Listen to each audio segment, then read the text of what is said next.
Imagine this. A resident has just finished an overnight call. They've cared for critically ill patients.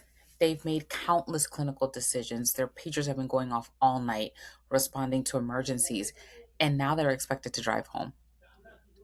Fatigue isn't simply about feeling tired, it can affect judgment, communication, your decision making, and then ultimately patient safety. That is exactly why fatigue mitigation is such an important part of graduate medical education. Hi, everyone. I'm Daphne Adegeta, and I'm the co founder and chief education officer at GME Compass. When many people hear the term fatigue mitigation, they immediately think duty hours, or now they're called work hours, compliance. While work hours are certainly an important part of the conversation, they're only one piece of a much larger picture. Effective mitigation is about creating an environment where your residents and fellows recognize the signs of fatigue and then also know what resources are available to them, and more importantly, that they feel supported in providing safe, high quality patient care. So, in today's episode, we're going to talk about what fatigue mitigation really means and what the ACGME expects from residency and fellowship programs to do, and the important role that program coordinators play in supporting these efforts. We have no financial disclosures. Any content shared by GME Compass is based on our own personal experiences in graduate medical education, and they reflect our own professional insights. The perspectives that we share are our own, and they do not represent the views of any institution or organization that we are or have been currently affiliated with. So before we dive in, let's take a look at what we're going to cover today. So we're going to start by defining what fatigue mitigation really means and why is it much more than simply tracking work hours. Then we're also going to discuss what the ACGME expects from residency and fellowship programs to do, followed by some practical examples of what expectations look like in everyday program operations. We're also going to talk about the important role that you as a program coordinator play in supporting these efforts and how effective fatigue mitigation strengthens not only both the resident and fellow well-being, but also patient safety.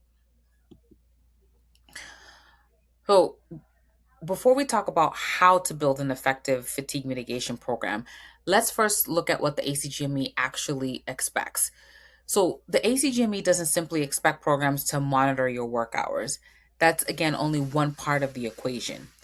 Programs are expected to educate both their residents and faculty about fatigue mitigation, its impact on patient care, and then also strategies to be able to recognize it and then also to be able to manage it.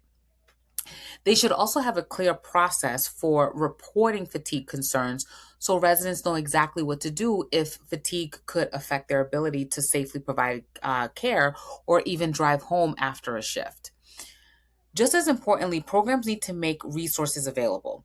So, depending on your institution, that may include transportation options, rest areas, wellness services, or maybe other forms of support that help residents and fellows manage fatigue safely.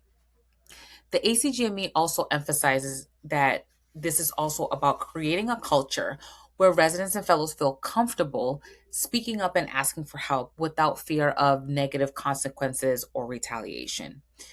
And then finally, programs should regularly evaluate their fatigue mitigation efforts and then try to make improvements over time based on feedback and experience. These expectations provide the foundation, but knowing the requirement is only the first step. So, what do these expectations actually look like in day to day program operations? So, again, understanding the expectation is one thing. Building a program that is consistently meeting those expectations is another. In my experience, the strongest fatigue mitigation programs have five key components that are all working together. Think of them as the foundation of a sustainable system. When one component is missing, the process becomes much less effective. The first component is policies and procedures. Every program should have a clear fatigue mitigation policy that outlines the expectations, the available resources, and most importantly, the process for reporting when a fatigue becomes a safety concern. The second component is education. Residents and faculty should receive fatigue mitigation education during orientation, but it shouldn't stop there. Ongoing education helps to reinforce the signs of fatigue and its impact on patient care and the resources that are available when support is needed. The third component is a clear reporting process. Residents should know exactly how and who to contact and what steps to take if fatigue affects their ability to safely provide patient care or even be able to drive home. The process should be simple and well communicated and easy to access. The fourth component is support resources. Depending on your institution, this may include, again, transportation options, rest areas other than the call rooms, wellness services, or resources that are going to help your residents and fellows manage their fatigue safely. And then, lastly and finally, continuous improvement. Programs should regularly review their fatigue mitigation efforts and then evaluate feedback and trends and then update their processes as needed. Like any quality improvement initiative, fatigue mitigation should evolve over time. When the five components work together, fatigue mitigation becomes part of your program's daily operations and not just a policy on the shelf that, or an accreditation requirement that we just need to satisfy and check that box off. So, where do you as a program coordinator fit in all of this? And I think one of the biggest, misconceptions is that fatigue mitigation only or it belongs only to the program directors or the GME office or the faculty to be the ones to understand what fatigue mitigation is. And in reality, you as a program coordinator, you play such an important role in keeping that process organized and operational. It starts before the academic year even begins. Coordinators help to ensure that policies are current, that any educational materials that are needed, especially around fatigue mitigation, are updated, and that fatigue mitigation is incorporated in resident orientation. They also help to make sure that faculty and residents know where to find the important resources. Throughout the year, we help to keep fatigue mitigation visible.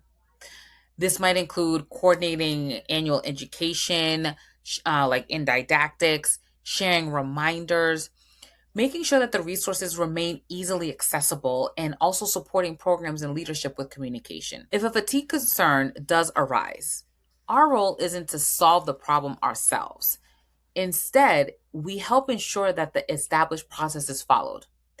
That may include connecting with residents, with the available resources, communicating with program leadership, and also making the schedule changes that are going to be needed in order to be able to support, the resident, helping to coordinate the next steps based on institutional policies.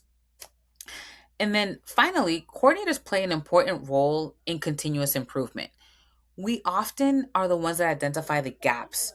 We collect the feedback, we update the materials, and then we also recommend process improvements that help strengthen the program over time. At the end of the day, fatigue mitigation isn't about one person. Just like many things in GME, as you've seen it throughout multiple, if you've seen throughout multiple episodes, GME is a team. And so it's really about having a well organized system, and program coordinators help make sure that that system works. So even programs with strong policies have operational gaps. One of the most common is that fatigue mitigation is only discussed during orientation. Months later, residents may not remember the process or know where to find the available resources. Communication is another area where programs often struggle. If a resident if residents don't know who to contact or what happens after they report a fatigue, they are much less likely to ask for help. So, support resources also need regular attention. Transportation options, again, the wellness services and the other institutional resources can change over time. So, programs should periodically verify this information is current and easy to access. And then finally, don't forget about your continuous improvement. Fatigue mitigation shouldn't be a set it and forget it process. Reviewing the feedback, identifying the gaps, updating your approach really helps to ensure that the system continues to meet the needs of your residents and fellows. A simple question to ask is, if a resident or fellow came to me tonight and said that they were too fatigued to safely drive home, would everyone involved know exactly what to do? If the answer is yes, your process is probably in good shape. If not, you've identified an opportunity in order to be able to strengthen your fatigue mitigation program. As we wrap up, I'd like to leave you with a simple checklist that you can use to evaluate your own program. Ask yourself 5 questions. First, do your residents know exactly who to contact if fatigue becomes a concern? Second, are your fatigue mitigation resources easy to find? And are they communicated throughout the year, not just orientation? Third, have both residents and faculty received education on fatigue mitigation? Fourth, are your support resources current?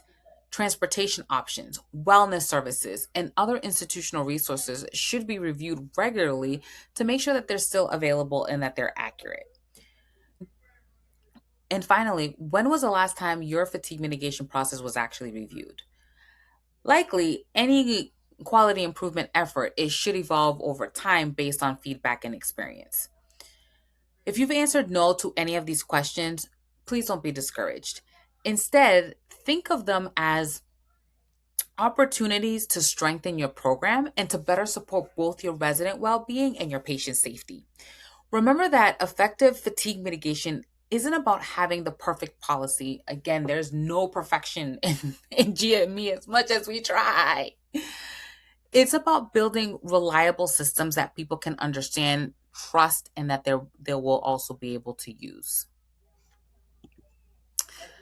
Thank you so much for joining me on today's episode. I really do hope that this conversation gave you a better understanding of what fatigue mitigation really means and why it's about so much more than just work hour compliance. Effective mitigation isn't built through a single policy or an annual training. It is built through an ongoing education, clear communication, available resources, and then a culture where residents feel supported. It also takes all of us working together: residents, faculty, program leadership, our GME office, program coordinators, because each one plays a role, an important role in creating that safe learning environment and that also supports patient care. So before we go, as always, we'd love to hear from you. What is one fatigue mitigation strategy or resource that has made the biggest impact in your program?